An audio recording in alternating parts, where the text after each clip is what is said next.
you believe that a dog needs off-leash time to be truly fulfilled? I'm so anxious to let my dog off-lead, even if she was fully trained. There are so many outside factors out of my control. I'm glad I was going to actually bring this question up today if you weren't going to talk about it, because I was reading that comment. I was like, dang, that's a good little question. It's a great question. Great topic. Yeah. What's your take on it? Let's get Josh's answer to the question first. Can you read it again for me? Oh, Jesus. I gotta pull it back up. Yeah. All right. It says, do you believe that a dog needs off-leash time to be truly fulfilled? I'm so anxious to let my dog off-lead, even if she was fully trained. There are so many outside factors out of my control. I would say, I mean, honestly, with my own experience with my dog, yes. The answer would be yes. It is 100% worth it. And I think it's 100%. Not worth. I don't think the question is worth it. I think the question is necessary. Necessary. The necessity of off-leash time. Yeah. I mean, I think it's necessary. Mm-hmm. I believe it enriches my dog's life greatly to be able to have that ability to do that. I guess you could probably get away with not having it, but I think in most cases, it's a really, really good thing to have for your dog. How's that sound? Pretty good. Okay. So the short answer to this question is yes, I believe it's necessary. Yeah. The longer answer to the question, though, is what we're going to kind of get into.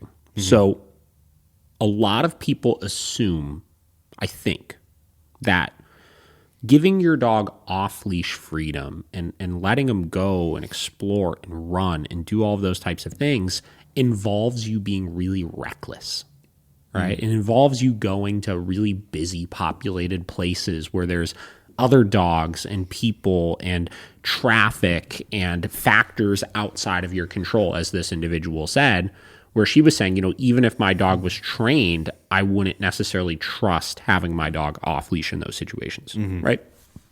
To which I say, you have to, just because, with great power comes great responsibility. Yeah. Right? Okay, so let's take the great power as having an off-leash trained dog, a dog that is truly reliable when the leash is taken off of them, who you feel you have like 99.9% control over in like most circumstances. That doesn't mean you could be that fucking idiot that you see out at the park that just has their dog off leash and runs up to people and runs up to dogs and is like halfway in the freaking street and almost getting hit by cars, and like all responsibility is just like thrown out the window because they're like, my dog can be off leash and they're not going to like run away from me and I'm not going to lose them. You know what I mean? Like that's not what that means. Off leash training means to me that you have the ability to communicate with your dog whether they have a leash on or not. Right? Just at its core, right? So off-leash training is less the action of what you're doing and more the ability in which you have to control and communicate to your dog, right? Okay. So now we say we take that off-leash training and we have to give our dog appropriate outlets to have, quote unquote, how this person asked, off-leash time, right? Yeah. So the off-leash time is 100% essential because let's say your dog never has off-leash time aside from, and you could even dig deeper into this, right? And we could say, well, your dog has off-leash time in the house, right? Yeah. But that's not the same thing. No. That's obviously not what we're talking about, right? We're not even talking off-leash time. We're talking giving your dog the ability to experience new things in new situations and be off-leash so that they could run and do basically, get all of their energy out of their system while exploring in new areas. Yeah. Right?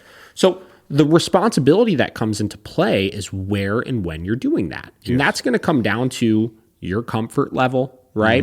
How reliable you feel your off-leash training actually is, your safety protocols that you put in place, et cetera, et cetera. So let's take an average owner that maybe has very moderate off-leash training abilities, right? Maybe they're working on their off-leash training. Their dog's 70% reliable. Maybe their dog still has some issues with reactivity or prey or whatever it may be that you're working to get past, but you want to be able to give them an outlet for like off-leash ability, right? Sure.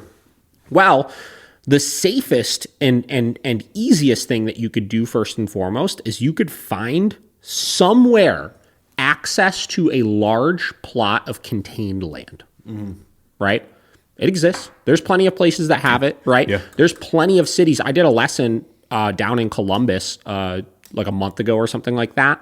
And the local dog park that they had there, now I'm not recommending go to dog parks all the time, obviously, but it was a crappy day out, right? There was nobody at the dog park, and they had this freaking probably 3-acre fenced in dog park. Whoa. Right? That's crazy. Hell yeah, right? So guess what we did? We took advantage of this 3-acre fenced-in dog park. Oh, yeah. And we let the dog tear around, because this was a dog that was working through reactivity issues, right? We let the dog tear around and go have fun and explore and sniff and have that ability to completely and utterly unrestrained explore and do whatever the dog wanted to. But you have to have the space to do it, because the second it starts shrinking to a certain point, and it's going to be different for every single dog, but the second it starts shrinking to a certain point where the dog becomes aware of those boundaries, because they you know, their birth or their girth in which they're tearing around is bigger than the area that they're in, you're going to start creating the frustration and remove the sense of freedom that dog has. Yeah. You know what I mean? Yeah. I'm sure that everybody out there knows at least one person that has a really, really, really freaking large fenced-in yard. Oh, yeah. Right?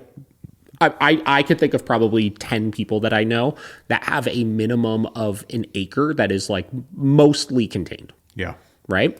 That's a great opportunity as well, right? Depending on the size of your dog, there are certain baseball fields and diamonds out there, you know, local public ones that are pretty much completely fenced in. Yeah. Right?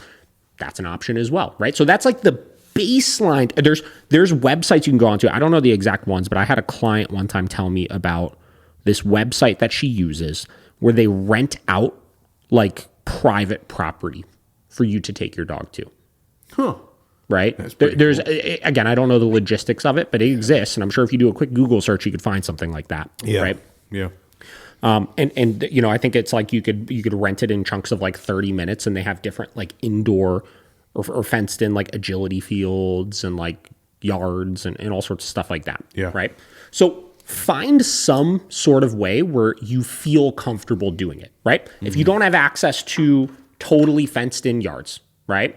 What's another option? Okay, well, maybe you know somebody that has an unfenced in yard, or you have a public park somewhere where it's very much like, you know, unfrequented by locals. There's not a ton of people, there's not a ton of dogs there and stuff like that. Yeah. And you could go online and you could buy a freaking 70-foot long line. Yeah. You know what I mean? Like whatever is going to be long enough where you're comfortable. Now, sometimes that's a little bit of a pain in the ass because they get tangled up and they get dirty because they're dragging around on the ground. You got to make sure there's not like a gazillion trees around it's going to get tangled up on. But that is an option to be able to allow your dog to start doing it with a massive safety protocol in play. Yeah. Right?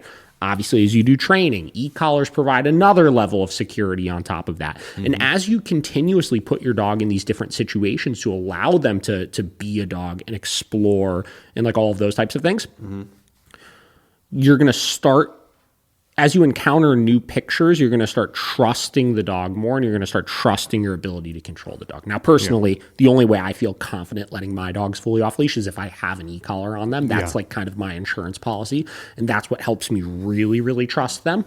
But as you do it more, you'll trust them more. Yeah. Right. But I think like just look at this logically. Like when we were talking about the free roaming in the last episode, and we were talking about how like some people live this life with their dogs where it is just constant management and control, like 24/7. It's like you're either in place for half of the day, you're in your crate for half of the day, or we're going for a walk around the block where you're expected to be in this like mentally restrained position right next to me constantly. Yeah. Just imagine that, right? Like put yourself in your dog's shoes and ask yourself like, is that enough to provide fulfillment for you, right? Probably not, right? There's probably going to be times you want to run and play and not have any sort of barriers you have to be mindful of. Yeah. You know what I mean? For sure. So, I think it's really important, but I think again, with great power comes great responsibility. I think you need to be mindful of how you're doing it safely, right? I've got a handful of areas in the greater Cleveland area that I know of that there's very, very rarely dogs at very rarely people at. I've never been given a hard time about taking my dogs there, and I could take them to go run and play and have a great time. And, that satisfies that urge for them.